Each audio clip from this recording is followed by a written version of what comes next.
आज हम WH family words use करेंगे। बट मीन्स क्या, ये बट किसी वस्तु के लिए यूज होगा। जैसे बट इज़ दिस, यह क्या है। हम कोई वस्तु लेके बच्चों को दिखाएं, जैसे पेन लेके हमने दिखाया कि what is this is a pen. What is this is a bag. What is this is a fan. उस भी चीज़ के लिए हम इशारा करके उनसे बच्चों से पूछ सकते हैं। वैन, कब। वैन मीन्स कब। कब यानी कि जैसे हम पूछे कि हमने ये काम कब किया, आप कब आए, आप कब स्कूल गए, ठीक है। तो इस तरह से ये शब्द जो है, कब कब काम किया, कब स्कूल गए, इससे हमें ये जाहिर होता है कि हम किसी चीज़ के बारे में ना पूछ के उस काम को करने का जो समय है उसके बारे में पूछ रहे हैं। यानी कि जैसे हमने ये काम कब किया, वैन यू केम, तुम कब आए। तो इसका जवाब क्या होगा कि आई कैम एट 5 o'clock, मैं 5 बजे आया। वेयर मीन्स कहाँ। जैसे हम ये कहें कि आप कहाँ गए थे, कहाँ मतलब किसी जगह पे, स्थान पे तो गए होंगे ना।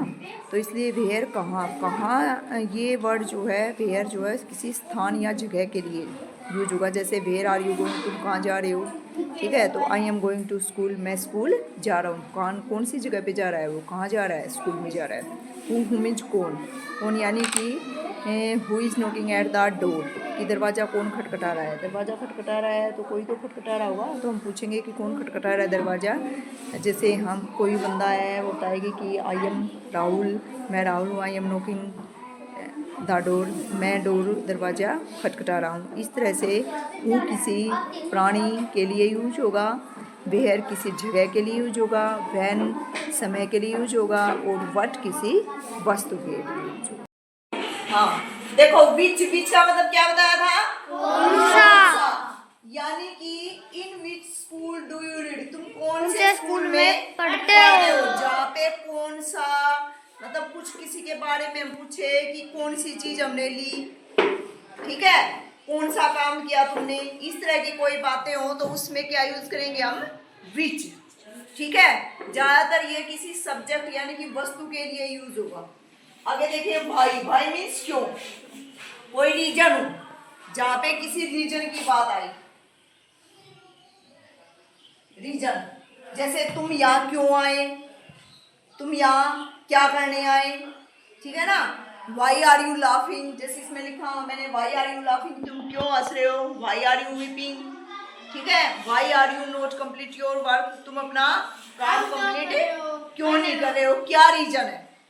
जैसे कोई बच्चा काम करके नहीं लाया तो उसके पीछे क्या रीजन है, उसके लिए हम पूछेंगे कि why are you not complete your work, तुम अपना काम कंप्लीट क्यों नहीं किया तुमने, ठीक है। तो उसके पीछे क्या रीजन है, रीजन के लिए हम क्या लगाएंगे, भाई। हुज मीन्स किसका, हुज पेन इज दिस, यह पेन किसका है। जब हम किसी के बारे में पूछे, हम किसी हमारे पास मान लीजिए कोई वस्तु है, कोई सब्जेक्ट है, सब्जेक्ट मतलब कोई वस्तु के लिए भी हो जाएगा। हमारे पास कोई, या ये समझो कि कोई बुक रखी हुई है और मैं उठा के ये कहूँ कि हुज बुक इज दिस, यह बुक किसकी है। हु चेयर इज दिस, यह चेयर किसकी है। कोई सामान रखा हुआ है तो हम उसके बारे में पूछेंगे भाई यह सामान किसका है, यानी कि वो किसी का न किसी का तो होगा, किसी आदमी से संबंध होगा ना उसका। सामान ये तो नहीं कि वैसे ही पड़ा हुआ है, कोई खरीद के लाया और वो छोड़ के चला गया। तो हम अगर उसके बारे में पूछते हैं कि यह चीज किसकी है, किसका है ये सामान, तो उसके लिए हम क्या लगाएंगे, हुज। नेक्स्ट देखिए, हुम का मतलब होता है किसे, जिसे या जिसको। इसका मतलब क्या होगा कि एक चीज जो दूसरी से कनेक्ट हो। अब वो दूसरी से कनेक्ट कैसे होगी, जैसे कि मैंने जो पेन खरीदा था वो चोरी हो गया, इस तरह से हो, ठीक है। कौन सा पेन चोरी हो गया, जो खरीदा था। या मेरे वो चाचा जी जो मेरे साथ रहते थे वो कहाँ गए, दिल्ली गए, इस तरह की कोई बात हो। कौन से चाचा जी, जो मेरे साथ रहते थे। अब जैसे ये कह रहा है कि आई सा ए मैन, मैंने उस आदमी को देखा, किस आदमी को देखा, whom I saw on the pond last week। whom माने जिससे, कौन सा आदमी देखा उसने? उसने वह आदमी देखा जिससे वह I saw on the phone last week, जिसने उसको कहाँ देखा था? लास्ट सप्ताह में फोन तालाब पर देखा था। उसी आदमी को उसने फिर से दोबारा देखा, यानी कि दोबारा से वो उसे मिला। हाउ मीन्स कैसे। हाउ आर यू, जैसे हम ये पूछते हैं हाउ आर यू, तुम कैसे हो, ये तो सबको पता है ना। कैसे के लिए क्या लगाएंगे? हाउ। हाउ मैनी का मतलब कितने। अब इसका मीनिंग जो बेटा काउंटिंग के लिए हुआ, जब हम किसी वस्तु को गिनते हैं, जैसे हम ये कहें कि how many chairs in our room, हमारे रूम में कितनी चेयर्स है। How many tables in our classroom, हमारे क्लासरूम में कितने टेबल्स है। तो चेयर्स और इनको टेबल्स को हम काउंट कर सकते हैं। जहाँ पे काउंटिंग की बात आए वहाँ हम यूज करेंगे हाउ मैनी। जैसे how many chairs are there, यहाँ पे कितनी चेयर्स है, ठीक है। लेकिन जब बात आए किसी चीज की माप तोल की, जैसे गेहूं है, गेहूं को हम तोल सकते हैं, गेहूं को काउंट थोड़ी ना करेंगे हम, गेहूं की बोरी को काउंट कर लेंगे कि कितनी बोरियां रखी हुई हैं यहाँ पे। लेकिन जो बोरियों में गेहूं है उसको तो हमें तोल के ही बता सकते हैं, भार है उसमें, वजन है, किलोग्राम में बताएंगे उसको।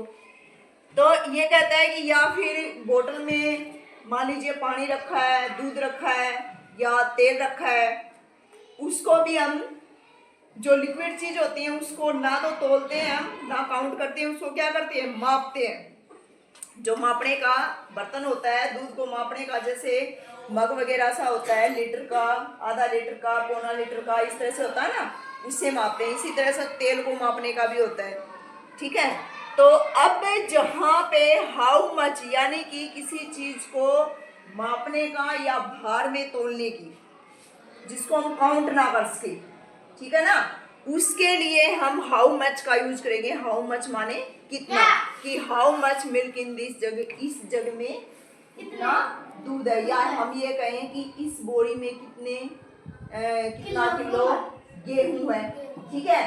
तो काउंटिंग की बात आए तो हम यूज करेंगे हाउ मैनी, और वजन तोलने की या मापने की बात आए जहाँ पे कुछ चीज काउंट ना हो, उसके लिए हम यूज करेंगे हाउ मच, ठीक है। आ गया समझ में?